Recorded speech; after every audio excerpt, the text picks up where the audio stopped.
Before I introduce the first speaker, I would like to explain the format of this conference. Each speaker will get 50 minutes to present his topics, and afterwards there's like 15 minutes for Q&A.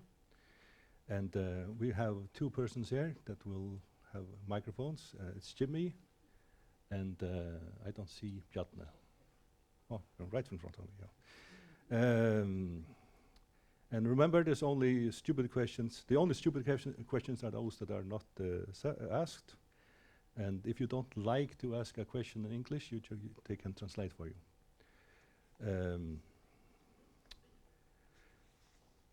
Breaches of competition law is often costly for businesses and consumers affected. Some losses may be easy to measure. Others are more challenging.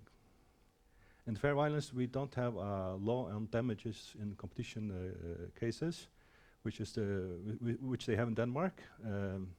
Therefore, the burden of proof is higher in fair violence than in Denmark. At the FCA, we have occasionally been asked by affected parties the possibility to seek damages, and we can only answer that we cannot counsel on this. We can only advise them to contact a law firm. But fortunately for us, for the next 45 minutes, we'll be lectured by a litigation expert with 40 years of experience, assisting lawyers, company, and stakeholders with competition investigation and litigation across Europe and Asia Pacific. He has been an expert in many high-profile cases. He has published extensively on the topic and has also, among other things, written a book on cartel damages. Please welcome Dr. Cento Veljanovski from Case Associates.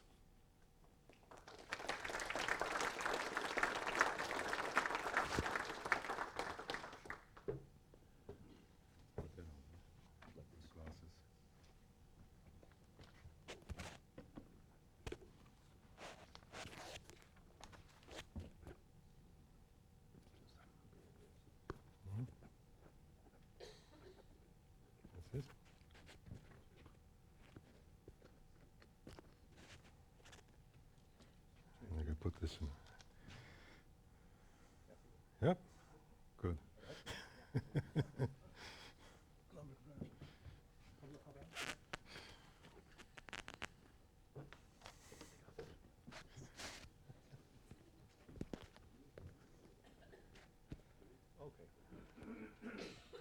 Right now? There. Right, thank you for that introduction. The slideshow is yep.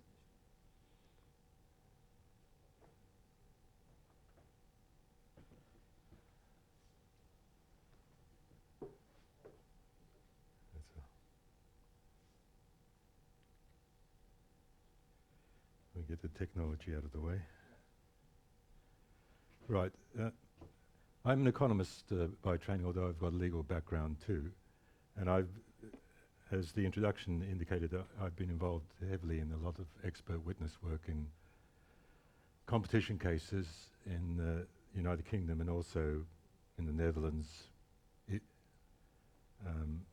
presenting basically the economic analysis, but also the quantification of damages.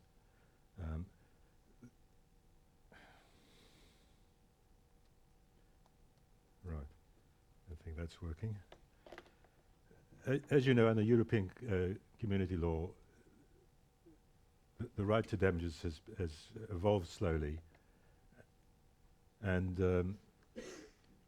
in this slide, I've shown the history taken from one of the European Commission things up to 2016, where the damages directive came into force. But I'm not here really to talk about European community law. So I know this island and the island I reside in are not members of the European community, but UK developments. What has happened in the United Kingdom is that there's been an explosion in competition litigation damage cases. These cases are complex multi-party cases involving parallel individual and collective actions. They consist of standalone actions. A lot of the digital cases at the moment suing big tech for various breaches of competition law, our standalone actions, and the more traditional follow-on actions that follow from a European Commission decision or a national decision of a competition authority.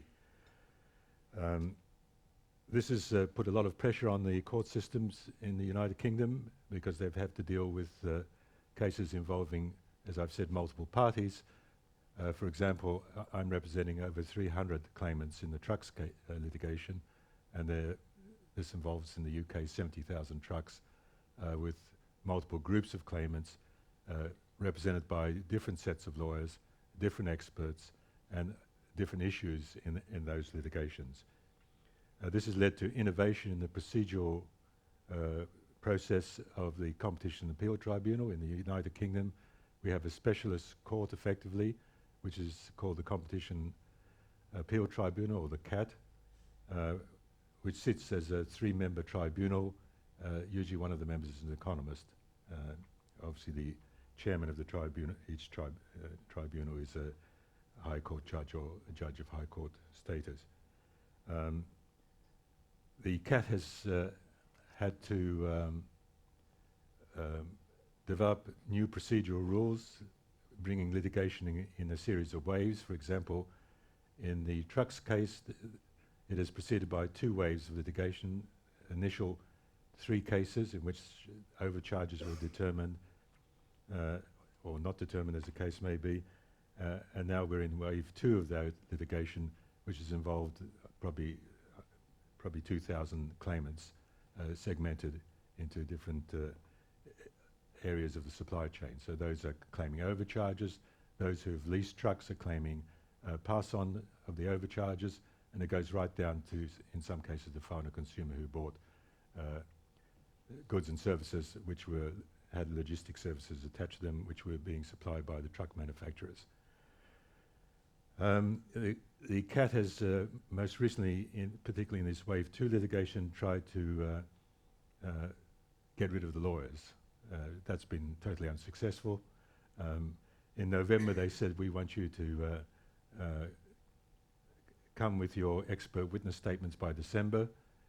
Everyone said this is ridiculous, and we've just now, effectively a year later, agreed to what data is going to be supplied, who's doing what, letters of engagement.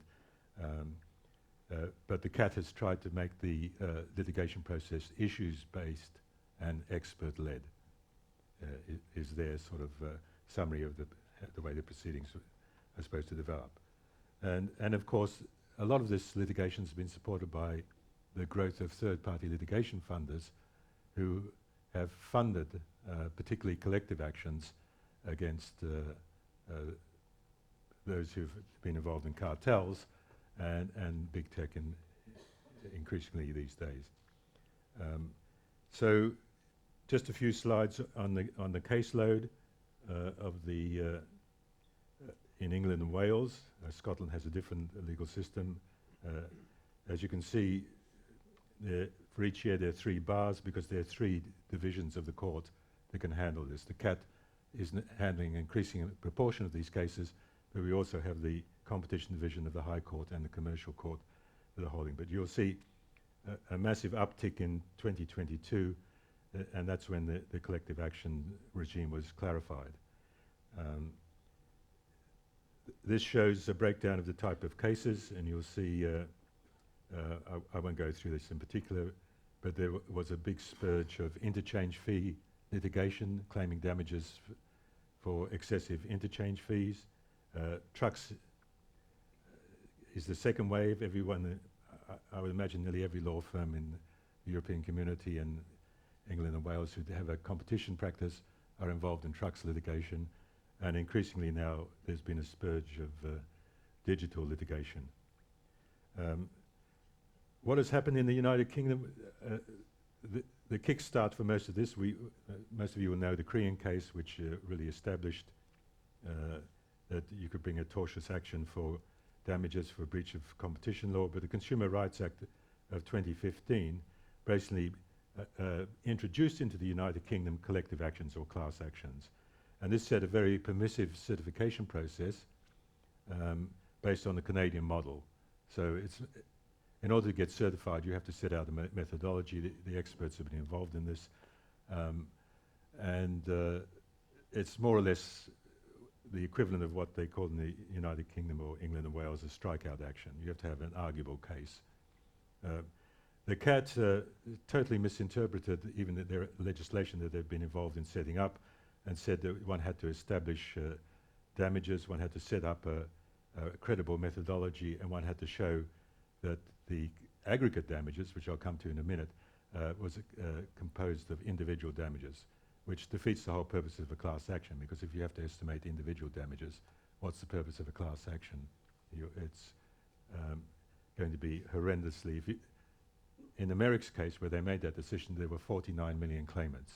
So how do you calculate individual damages for each claimant, which may be £100 over the period of the infringement?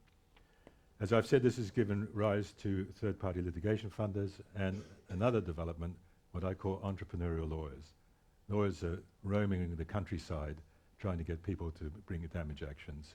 So they're building the book of claimants, then they're going together to the litigation funders and saying, look, here's an action on the trucks or interchange fees.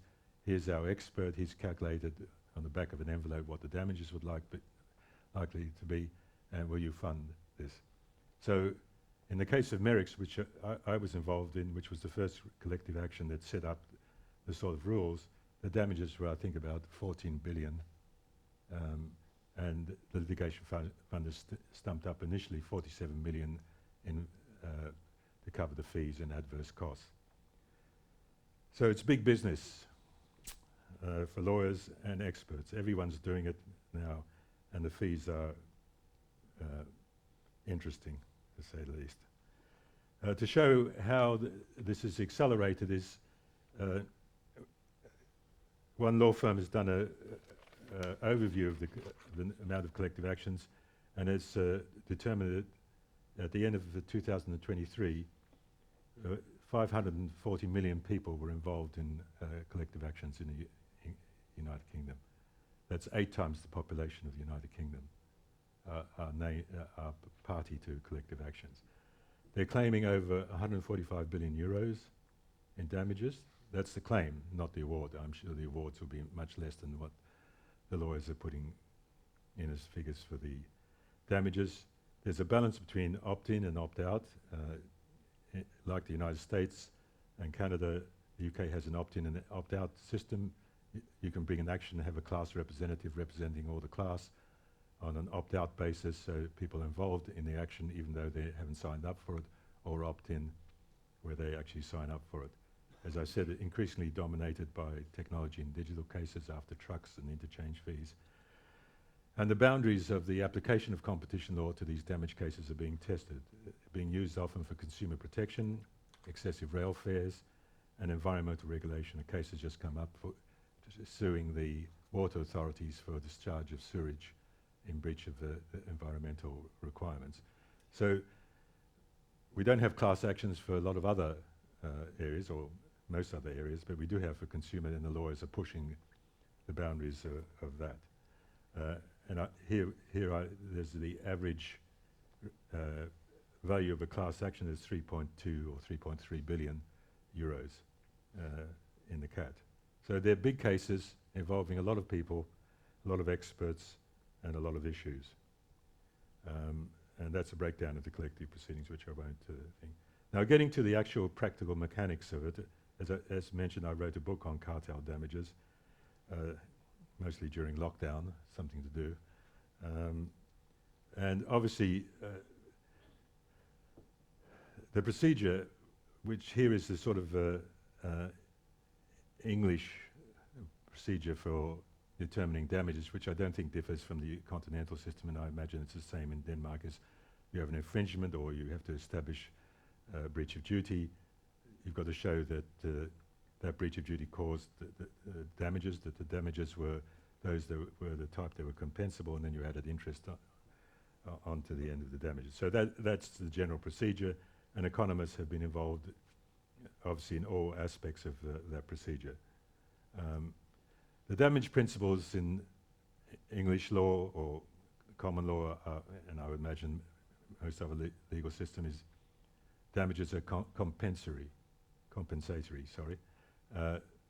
That is, you're trying to put the harmed individual in the position they would have been had the infringement or the impugn conduct not taken place.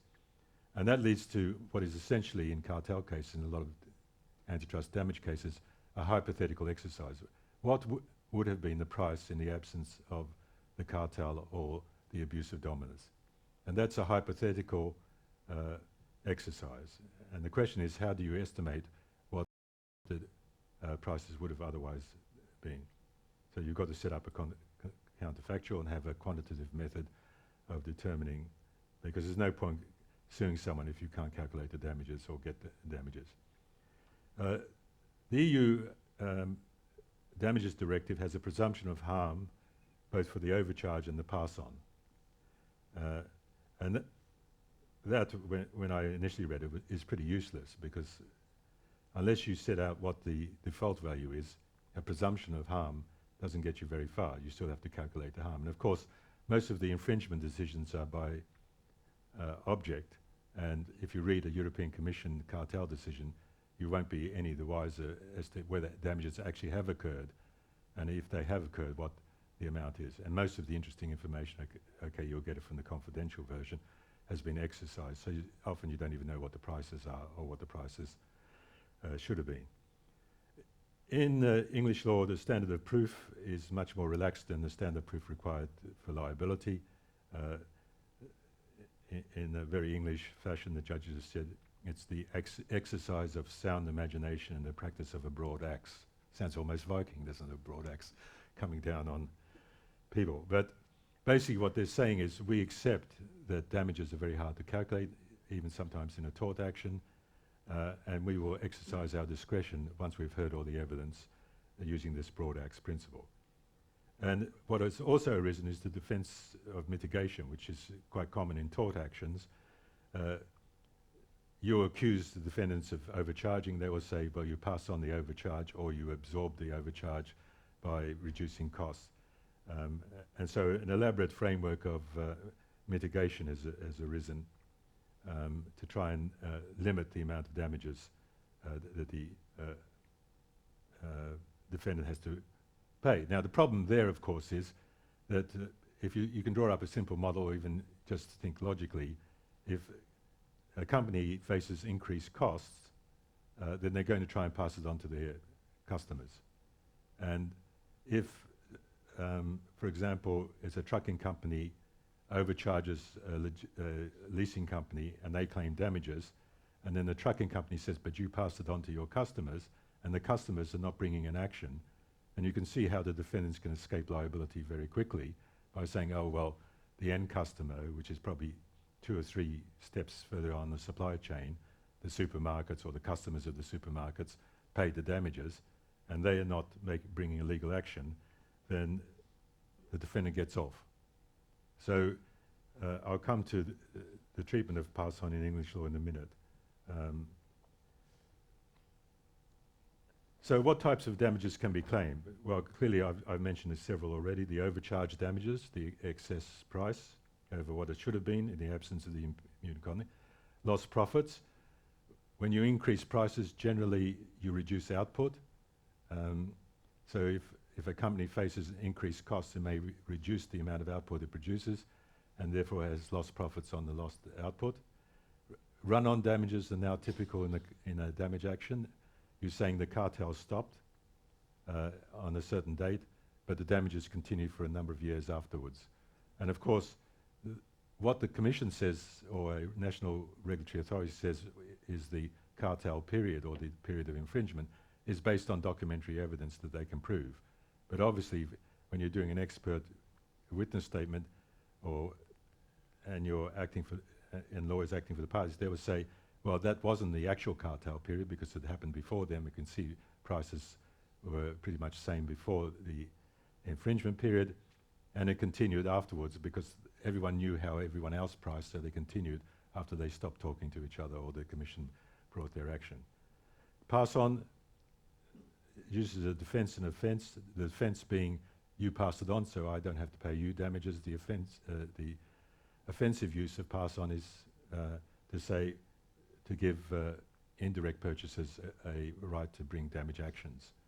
So it's a two-edged sword, so to speak. Umbrella damages, I think the Cone decision confirmed that at least in EU law, firms that were not members of the cartel but raised their prices because the cartel raised the prices, you can sue the cartel members for their actions. So it's a sort of vicarious liability issue, which has obviously perverse incentives, viewing it as an economist, because you can not be members of the cartel, raise your prices, and then get off scot-free when an action is brought for overcharging. It's the cartel members that have to pay your damages, and you keep the gains from acting in a cartel-like fashion. So one of the perverse unintended consequences of that, if that became a serious claim for damages, was that cartels would make sure that everyone's in the cartel rather than just a number of members. And then we have aggregate damages, which is the damages under class action, where you don't have to calculate the individual loss. So it's some hypothetical calculation of what the overall loss is. And then, of course, the issue arises of how you're going to distribute those damages to people who don't even know sometimes that they're being party to a legal action to claim damages. And there is also another one that I didn't put there, which is exemplary or penalty damages, which has been banned under the Damages Directive, but was not, when they implemented the Damages Directive in the UK, taken out. So you can, in the UK, claim exemplary damages also. And there's been cases of 2 trucks, abusive dominance case, where the court awarded exemplary damages because the defendant was lying to the court. So they said this egregious behaviour has to be penalised. Pass on, which is one of the most difficult aspects of litigating any damage case.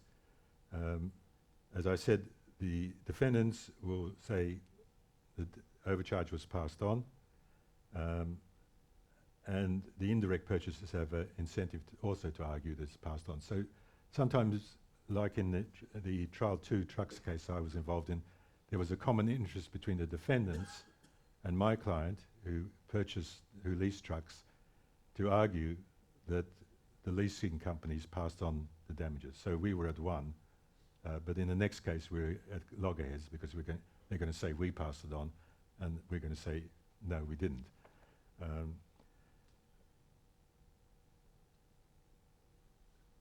The court in Cat Sainsbury's, which was an interchange fee case, said that there's a distinction between economic pass-on and legal pass-on. I'm not going to go into the details of why that's particularly wrong, but I think that the crux of the difference was the issue I mentioned before, that they had a fourth condition. They said obviously the cost is being passed on, you have to identify that it's causally related, and you've got to quantify what the pass-on is, and then it finally said you've got to identify who that overcharge was passed on, if you're using pass-on as a basis for your claim. Or the defendant is saying, well, no, the claimant didn't bear the damages, he passed it on to someone else. The court said you've got to identify who the someone else was, for the reason I gave before, because otherwise it just gets shunted right down the end and no one pays the damages. So they recognized that there was a tension there between full compensation, which is the legal principle, and the prospect of overcompensation to an indirect purchaser, when the court says you have, to the defendant, you haven't identified who that charge has been passed on by the claimant, and therefore you're going to have to pay the claimant that amount. So, for example, in the Trial 2, which was an action between the lessors of trucks and the truck companies, they settled. So I don't know what the settlement amount was, but we're arguing that they passed on all their overcharges to us. So when we win our case, there's a prospect of, well, I don't think it's resolved in law as to what happens then, because they've had a private settlement, which has been filed with the court. If we say it's 100% passed on and they got 100% of the overcharge, and that's 200% being imposed on the defendants in separate legal actions. So that's an interesting conundrum that's arisen. And when I talk to lawyers and say, well, what happens in those circumstances, they say they don't know. How much time have I got? All right. I'll just witter on for another. Now, the role of the economic experts. There are experts everywhere, not only economic experts, but industry experts and accounting experts, forensic accountants. Now, I have to say, economists come in for a lot of criticism, which is unwarranted. My own experience as an economist in these cases is that, with some exceptions, that they do have integrity, and because we have expert witness rules that say you have a duty to the court, and you can be in contempt of court if they find there's something not right with your evidence, or you've lied. And the courts have not been restrained in criticizing experts if they think that they haven't done their job or they have acted as advocates. So the expert is supposed to be an independent expert, although retained by the various parties, but with a duty to the court to give unbiased, independent and accurate evidence. And there are a set of rules. And my experience, particularly in the last several years, where a lot of experts are involved, they are complying with those rules, and what the CAT in particular, the Competition Appeal Tribunal, has tried to bring the experts together before trial, so as to resolve a number of very important issues like what data are you going to use? Because the CAT has been quite concerned about one expert using one set of data or a different methodology and another expert using a different set of data, and they get 6 reports from the various parties, and they can't reconcile those reports. They're just based on different evidence, different data, different methodologies, different assumptions, and the court has said, no, we've got to get you guys together in a case management procedure and decide what methodologies you're going to use.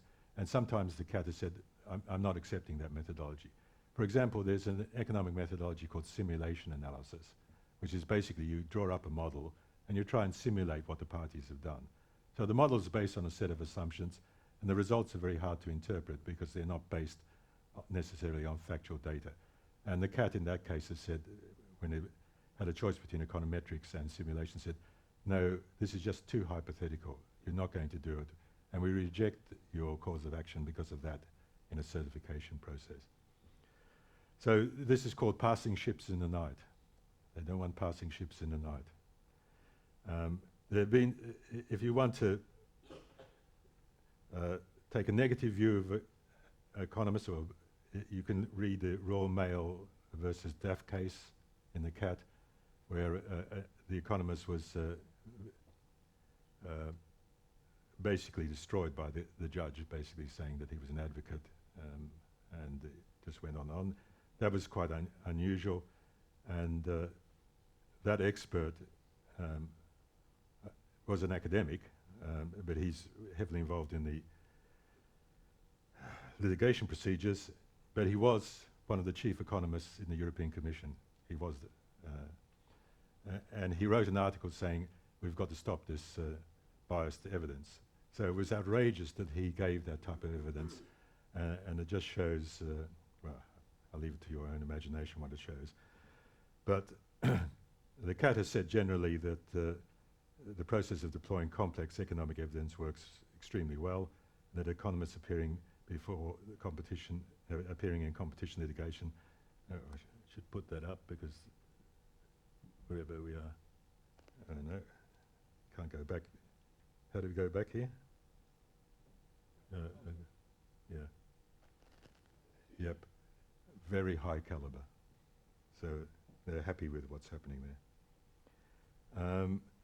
Now, one area that's quite troublesome to courts generally is the use of statistical evidence. And if economists can, they will try and do an econometric analysis of damages. They will gather the data over the period of the prices, and they will try and look at what factors influence the prices, and then they will have the cartel period, the before and after, or after and during and after analysis, and trying to estimate how the prices increased using statistical techniques. It's described as the gold standard of economic evidence. I'm not too sure about that. And my own experience is that certainly this evidence is much more doable than accounting evidence, forensic accounting evidence, because a lot of cases bring in forensic accountants. And what forensic accountants want to do is they want to see the whole company's profit and loss accounts, management accounts, memos, pricing plans for each year, for each quarter, for each month, such granular data that it's impossible for the companies to actually supply that data. So what the forensic accountants end up with is a very patchy picture of how the company priced its products. And certainly in trial 2, which I was involved in, the accountants were more at loggerheads than the economists. The economists accepted what the methodology was. They didn't accept the way it was done, but the accountants didn't accept anything from each other. So while I was initially supportive of an accounting approach in that case, because I was given leave by the Competition Appeal Tribunal to assess the econometric and accounting evidence in that case, I've now come to the conclusion, and I'm seeing this in the cases I'm involved now, is that the accountants have become much more annoying than the economists to the various claimants, because they keep on asking for more and more detailed data, whereas the economist just wants to know what the prices are during the cartel period, and will ask for what the costs were, and what the quality of the trucks were, and often this is in some ledger somewhere. But the accountants keep on asking, where's this piece of information, where's that? Because they're trying to build a picture over, say, a 10 or 14-year period. Under English law, you only have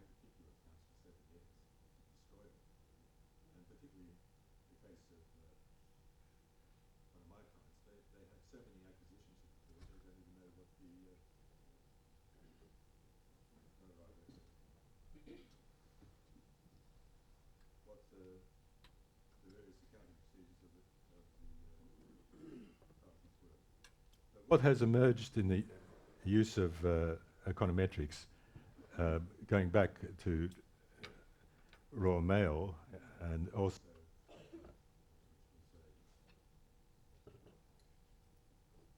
another sort of bidding case was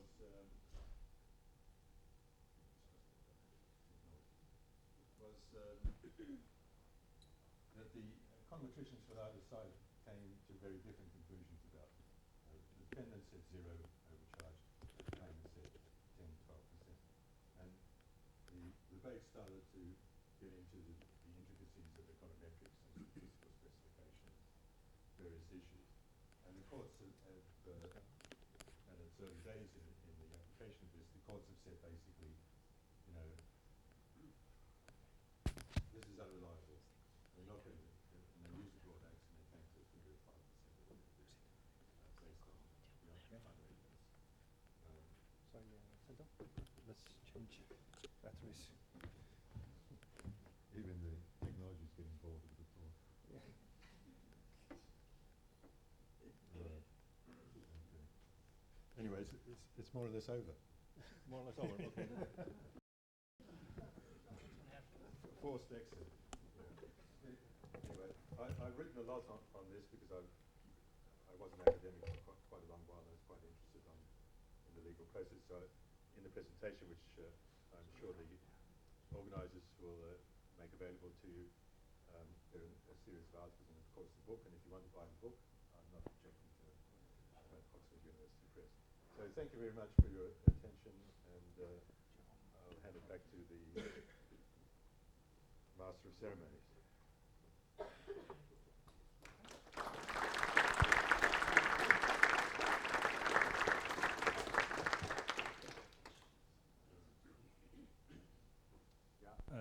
Hvis det var spurningar, jeg vet ikke noen spurningar til å se frem noen. Så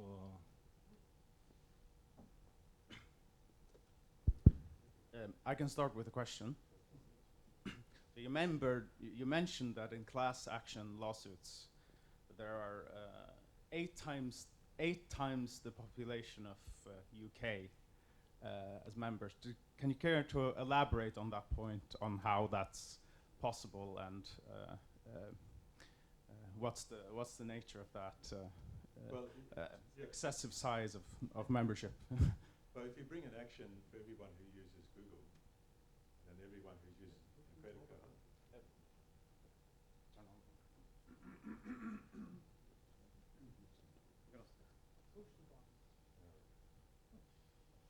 it's not my fault all this. Put it up. Yeah. If you bring 5 actions for big tech and everyone's using Google, Facebook, and then for everyone who uses a credit or debit card, you're doubling up on the number of people who are potential claimants. There are multiple claimants. They don't know that they're claimants, but they are. And that's the reason why you get this sort of high level of claimancy, if that's a word.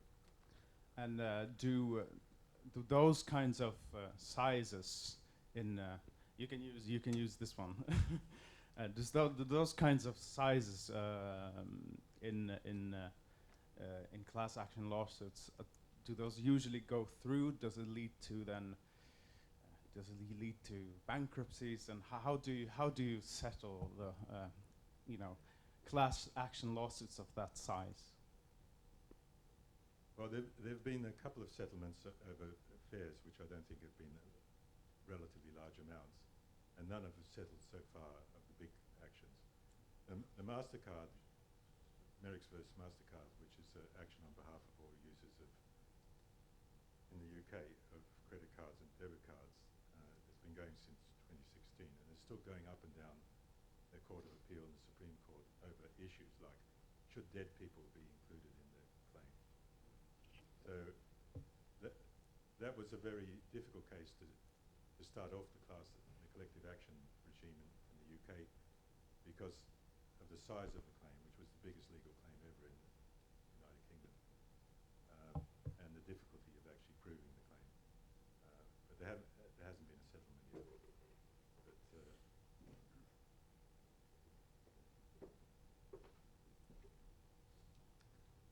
Yeah. Question.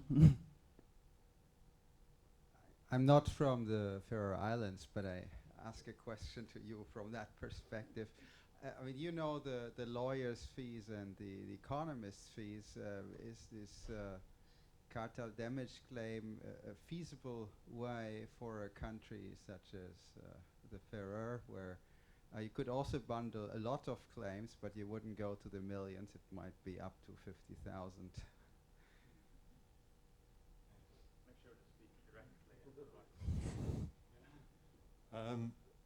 Yeah, obviously on the small claims, you've got a different mechanics of doing it. I mean, I've done cases, one was an online lingerie company suing a distributor manufacturer for on a resale price maintenance case. And I worked on the fixed fee, and they got, I don't know, about 3 million in compensation plus reinstatement of their supply. So obviously, if you've got small cases, everything's scaled down. I mean, you don't get the top law firm to deal with, even a 300,000 pounds case. And for example, I'm working on a snooker case at the moment where they want to set up another tournament series, and they're using the snooker association for blocking them. And they've set out a budget, and they say, you want to give an expert evidence on that budget? You can say yes or no. So it's scaled down. I mean, obviously, a 12 billion case is going to involve a lot of lawyers and a lot of economists on both sides, and a lot of fees.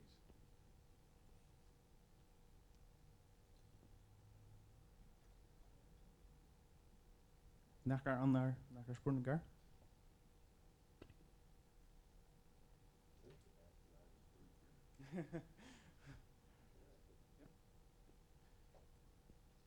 Yeah, my question is simple. I have noticed that there's a lot of claims going on in UK, and I've also noticed that in Holland.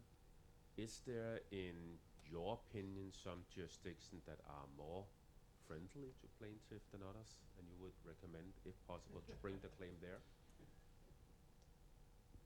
Yeah, but I'm not going to speak for the Netherlands, although I'm half Dutch, but the Netherlands is a favourable jurisdiction, the UK is a favourable jurisdiction. There's a lot of cases in Spain going through, and I think the big cases, a lot of the big cases come to the UK because of the common law procedure and the cross-examination and everything. But I think that I'm doing a Dutch case now, and I think they've even set up an English-speaking court, English language court, to deal with commercial cases. So there's interjurisdictional competition for this work. So perhaps the Faroe Islands could set up a court here for international litigation, and why not?